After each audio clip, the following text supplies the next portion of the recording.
Chers amis de Culture Bible, bonjour et bienvenue. Vous suivez notre podcast sur l'Évangile des dimanches. Frédéric, Père Julien, bonjour. Bonjour. Bonjour, nous continuons notre lecture de l'Évangile de Luc au chapitre 14, les versets 25 à 33, pour le 23e dimanche du temps ordinaire de l'année C. Et dans ce passage, Jésus nous fait réfléchir aux fondations que nous voulons donner à notre vie. Ah, les fondations. Bâtir du solide, ça c'est un défi dans un monde où, justement, tout est en perpétuel mouvement. Alors j'ai hâte, Père Julien, de connaître votre point de vue sur ce sujet. Et je vous lis le texte de dimanche prochain.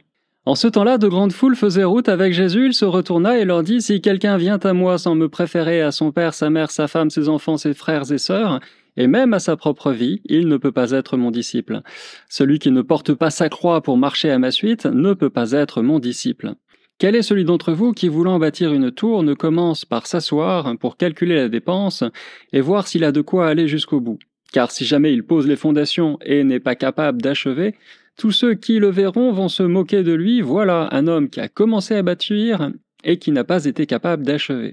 Ainsi donc, celui d'entre vous qui ne renonce pas à tout ce qui lui appartient ne peut pas être mon disciple. » Avec ces deux petites paraboles, il est question de faire du solide, justement.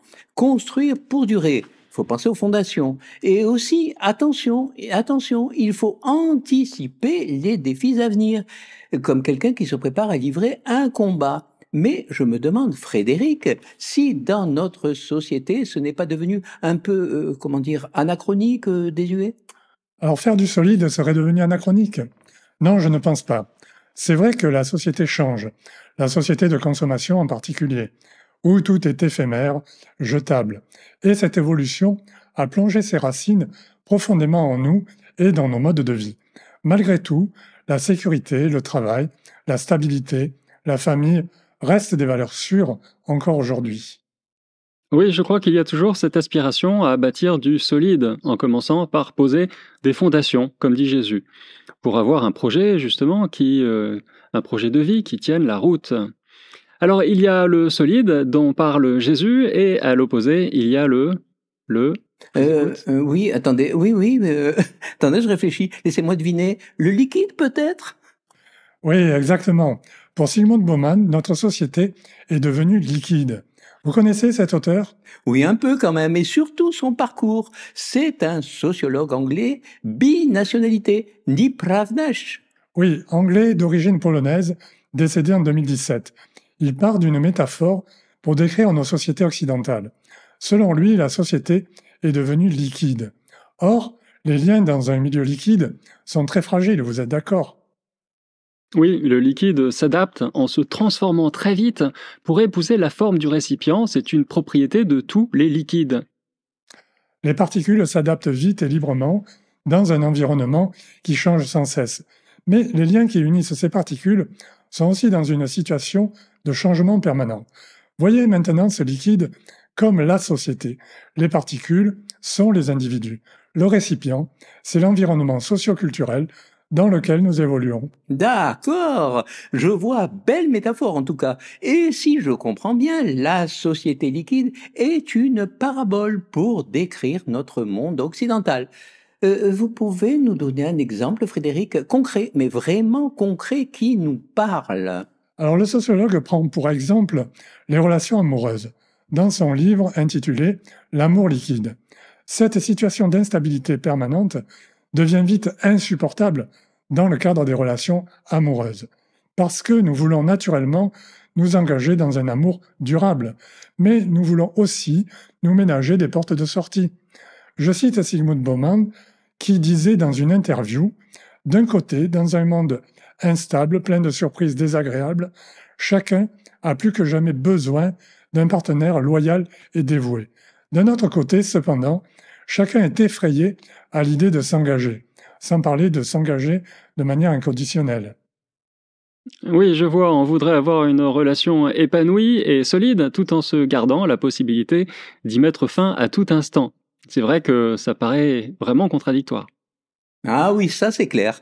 Donc si j'ai bien compris, nos contemporains sont de vrais touristes.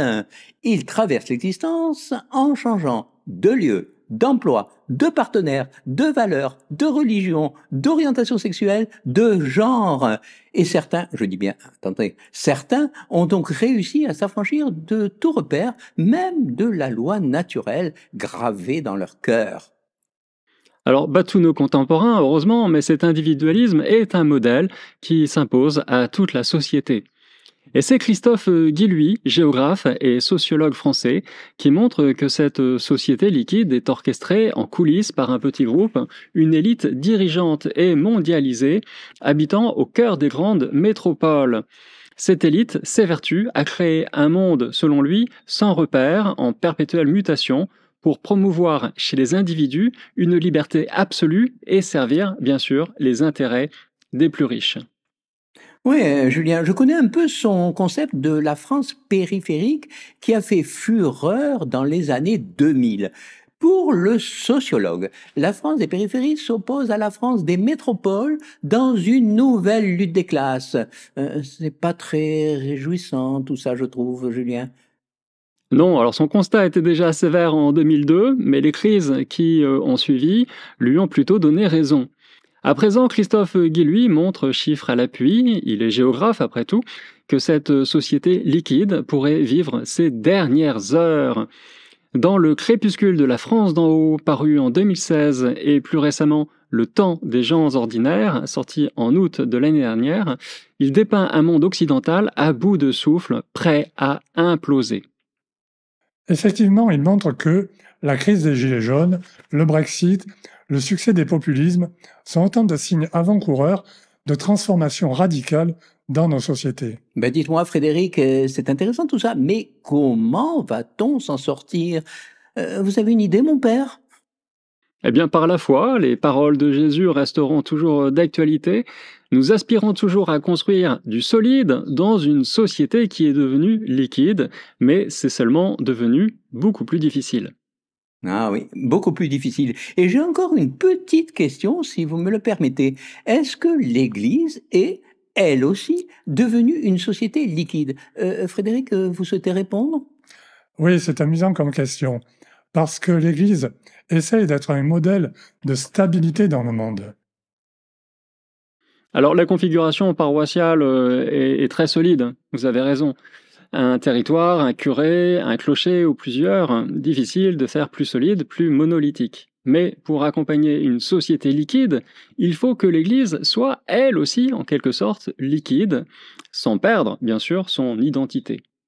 Ah oui, bien sûr, c'est compréhensible tout ça. Il faut que l'Église s'adapte au monde d'aujourd'hui avec prudence, prudence bien sûr. Mais c'est à cette condition que l'Église pourra retisser des liens avec la société. Vous voyez dans le secteur de l'économie et des entreprises l'essor des startups, de l'innovation, du numérique, du coworking. Il faut répondre rapidement à une société qui change sans cesse, être innovant, partir à la conquête de nouveaux marchés. Le monde des entreprises a dû s'adapter à la société liquide en se donnant plus de flexibilité, de réactivité. On parlera même d'agilité dans certains discours sur le management. Alors, est-ce qu'on ne pourrait pas justement s'inspirer de ce modèle? Alors l'Église a 2000 ans, elle n'est pas vraiment une start-up. On demande à chaque paroisse en particulier de répondre à toutes les attentes des chrétiens dans un espace géographique déterminé. Alors que ce soit les baptêmes, les sacrements, messes, temps de prière, formation.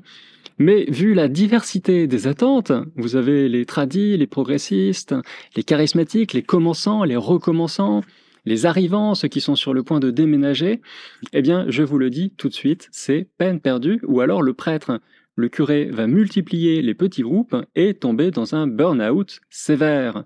Les paroisses ne sont plus armées, j'ai l'impression, pour accompagner une société liquide. Alors, Frédéric, vous parliez des entreprises. Très bien, mais c'est clair qu'on pourrait travailler davantage en réseau, multiplier les partenariats avec d'autres paroisses, favoriser les échanges, mutualiser les moyens, les compétences et créer une sorte de coworking chrétien, par exemple.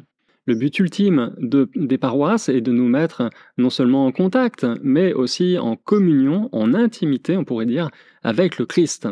Et rappelons cette belle devise des moines chartreux, la croix demeure stable, tandis que le monde change. Oui, belle devise des moines chartreux. Alors, pour résumer, vous me direz si vous êtes d'accord, Julien, on peut dire que la société a perdu ses repères traditionnels. Elle est devenue liquide, changeante. Les relations se sont distendues dans la famille, le travail, ce qui génère beaucoup de frustration et de souffrance dans la France des périphéries. Et chez les prêtres en particulier, ne les oublions pas, car les paroisses ne sont pas indemnes. L'Église peine à tisser des relations avec la société parce qu'elle a du mal à s'adapter à une demande extrêmement diversifiée. Mais, soyons positifs comme toujours, de nouvelles façons de faire Église voient le jour un peu partout dans les diocèses.